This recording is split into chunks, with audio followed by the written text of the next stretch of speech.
Chewy, are you still in bed? Chewy, come. Dave Daly loves his 36 dogs. They pull sleds during the winter and take tourists on a thrilling ride through the forest. But without a train to deliver the dog food, he's paying 5 times more to feed them. It's not a viable economic proposition.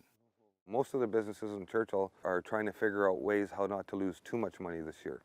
If the train doesn't get restored or the rail line doesn't get restored, we're afraid that we're going to be losing some businesses here in Churchill. Canada's most northerly rail line was built 90 years ago to get grain from its western prairies to a port on Hudson's Bay. 1,000 kilometers of track was cut through forests, across rivers, and along frozen stretches of subarctic tundra. Fierce storms and floods earlier this year devastated the rail line, cutting Churchill off from the rest of Canada.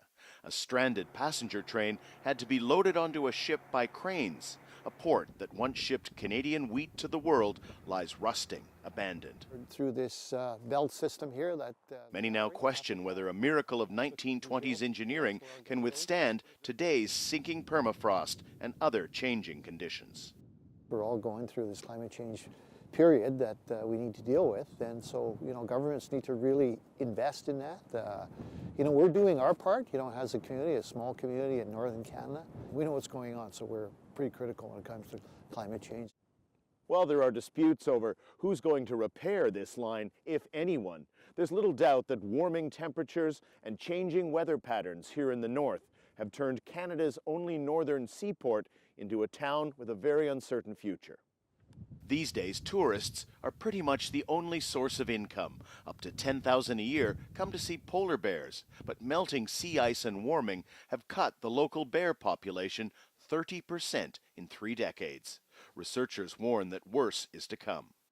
Polar bears are just a messenger of what's to come for all of us. If we don't save polar bears, what's going to happen to the rest of us is not good either.